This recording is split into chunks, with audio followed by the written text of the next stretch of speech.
Hello friends, आज हम लोग डिस्कस करने जा रहे हैं एक ऐसा मुकदमा जिस मुकदमे में एक लोक गायिका पहले तो बहुत कुछ देश के प्रति बोलती है और देश के यशस्वी प्रधानमंत्री के खिलाफ बहुत कुछ बोलती है, गृह मंत्री के खिलाफ कुछ बहुत बोलती है।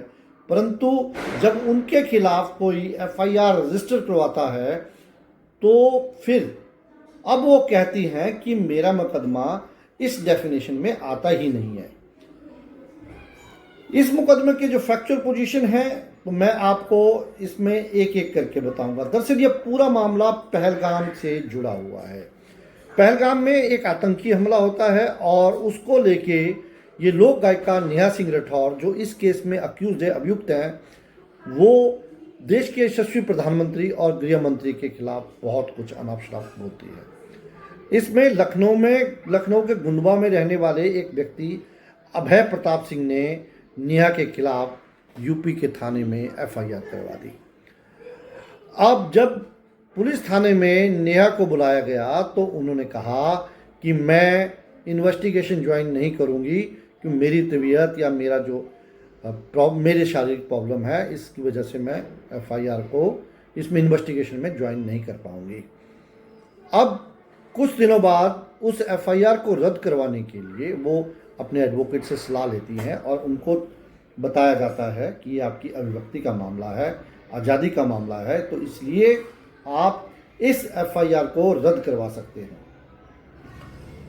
अब नेहा सिंह राठौर जो सो कॉल्ड ग्रेट सिंगर हैं वो पहुंचती हैं इलाहाबाद हाई कोर्ट में और इलाहाबाद हाई कोर्ट उनको कहता है कि आपकी ये एफआईआर रद्द नहीं हो सकती है क्योंकि एफआईआर को रद्द करने के लिए एक कानून है और वो कानून है 482 सीआरपीसी और 528 बीएनएसएस।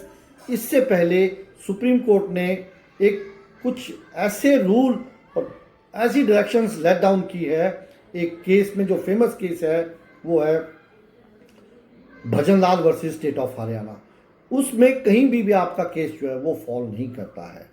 अब ये मामला पहुंचता है सुप्रीम कोर्ट। नेहा के वकील सुप्रीम कोर्ट में दलील देते हैं कि यह केवल एफआईआर रद्द करने से हम लोग प्रेयर कर रहे हैं कि इस एफआईआर को रद्द किया जाए क्योंकि नेहा के ऊपर जो है वो जो सेक्शंस लगा गए हैं, धाराएं लगाई गई है, वो गलत लगाई हुई है। उन्होंने कहा कि उत्तर प्रदेश पुलिस ने नेहा के खिलाफ न्याय संहिता की बीएनएस 2023 की धारा 196 के तहत जो है वो मुकदमा किया गया है, वो है देश के विरुद्ध षड्यंत्र रचने का। दूसरी जो धारा है वो है 196 राज्य के खिलाफ युद्ध छेड़ने का। तीसरी जो धारा है वो है 152 राज्य के विरुद्ध युद्ध की तैयारी करने का। और चौथी जो धारा है वो है 353 सार्वजनिक शांति भंग करने का उद्देश्य। और आईटी एक्ट की धारा 69A जिसमें राष्ट्रीय सुरक्षा के लिए सुरक्षा अवरोध के तहत मुकदमा दर्ज किया गया हुआ है। और इसके अलावा कई ऐसी अन्य धाराएं हैं जो उस पर लगाई गई है। ये सब गैर वाजिब हैं और ये एक कॉन्कॉक्टेड स्टोरी के तहत जो धारा लगाई है। परंतु सुप्रीम कोर्ट ने उनके वकील को कहा और उनको कहा कि अगर यदि आपको लगता है कि आप निर्दोष हो, आपके पास इन धाराओं से बचने के लिए कोई डिफेंस है, तो आपको ट्रायल कोर्ट में जाना होगा और अपने डिफेंस आपको इन्वेस्टिगेशन को ज्वाइन कीजिए, ट्रायल कोर्ट में जाइए। ट्रायल कोर्ट आपको पूरा समय देगा और आपको अपना डिफेंस वहीं पे रखना है।